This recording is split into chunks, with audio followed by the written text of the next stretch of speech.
my colleague, Senator Cortez Masto. Thank you. Hello, welcome. Congratulations. Let me. Is it Haffiji? I want to pronounce that right, Doctor. Thank you. Thank you for your work with ASPE to date as acting secretary, assistant secretary as well. Let me talk a little bit about kids' mental health. I appreciate how much attention ASPE has paid to the mental health challenges that so many families are facing today.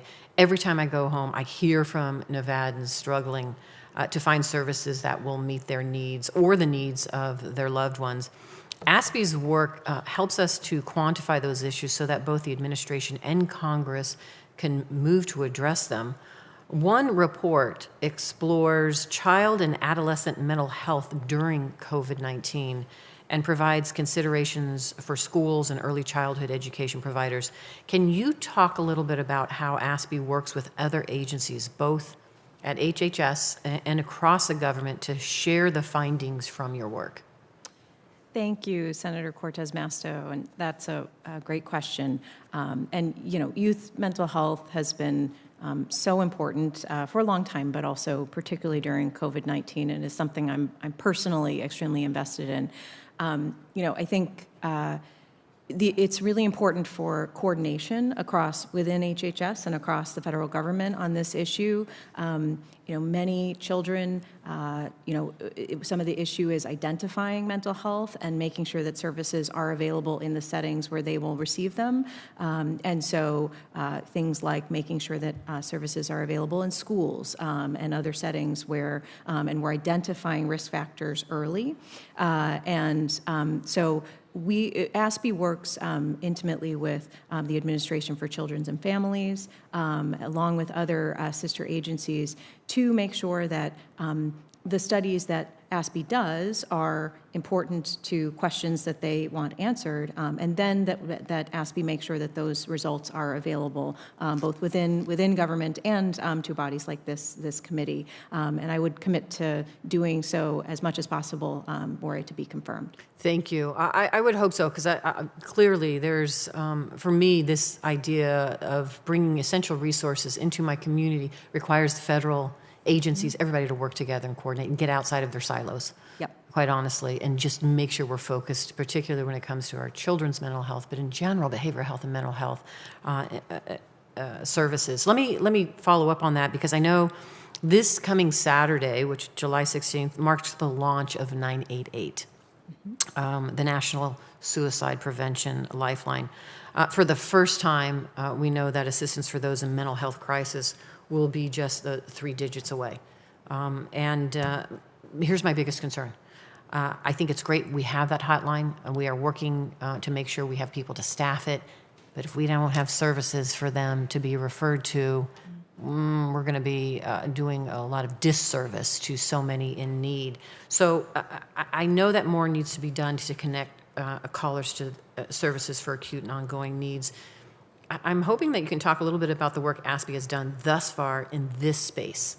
And are we prepared for it, or what we still need to do to address those essential services where there's a gap in services? Yeah, thank you for the question and for your work, I know, on mobile crisis in the past and this committee's. 988 is so important in building on state systems to respond to mental health and substance use crisis, and really create a federal infrastructure to work with states as well. I know SAMHSA has been working very, very hard to make sure that those services are ready and to bring to bear the resources that would be needed. I think the Safer Communities Act also extends those resources quite a bit. So all of those are very helpful. ASPE's role is really to inform, with data and evidence, what would be needed, and to help support SAMHSA in that. There are, my understanding, ongoing evaluations there, and would commit to, looking at that deeply and making sure that the implementation is rolled out as smoothly as possible, and that we're continuing to evaluate after what else is needed. Right. Thank you. Thank you. Mr. Shamba, let me talk to you a little bit about 301 tariff exclusions. And again, also to you, congratulations I have a company in my state, it's Haas Automotive Automation, and the company is expanding domestic production in Nevada, is one of the few domestic computer numerically controlled machine manufacturers remaining in the United States. And I think, like all of my colleagues, we all believe that maintaining a strong domestic source of these CNC machines is crucial for both the economy and domestic security. Haas requires an extraordinary amount of cast iron castings to make CNC machines, an amount that far exceeds what is domestically capable of being produced by U.S. foundries and non-Chinese sources. Therefore, China is currently the only source that can produce the necessary volume of quality castings. Because the imported castings are of Chinese origin, they are on list 3 of the Section 301 tariffs. And this company has been denied 6 different exclusion requests without explanation, but was able to use granted exclusions from other sources. And as of August 2020, those exclusions expired and all requests for extensions denied without explanation. I absolutely support the Senate USECOT's bill that would direct USTR to open a new exclusion process and follow certain transparency and accountability guidelines when considering petitions.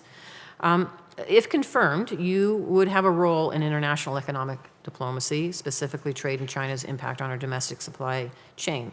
Haas is just one example of domestic manufacturing being impacted by China's stronghold on our supply chain. How do you plan to lead Treasury's engagement on trade negotiations, particularly in the areas of investment and supply chain? Thank you, Senator. I would say with regards to the specific issue around 301 exclusions, that would certainly sit more with USTR, but around the broader issue of the 301 tariffs that are in place, I think that is one area where Secretary Yellen has talked about the fact that, these tariffs, many of them were put in place as a specific response to specific Chinese actions, and I think that's incredibly important to respond strongly to China where they take actions. Some of the tariffs, though, it seemed like were a bit more of a back and forth with China that maybe had less of a strategic orientation to them. And so I think looking carefully at which of these tariffs should be at what level is, as the economy has changed since they were put in place, is an important issue. I think more broadly, trying to make sure that we can do what we can to have sufficient sourcing for supply chains in not just partly in the United States, but also across a range of countries so that we are less vulnerable to shocks with regards to a particular country is a really important goal for us. To try to make sure our supply chains are more resilient in the face of shocks, I think would make us all much better off. Thank you.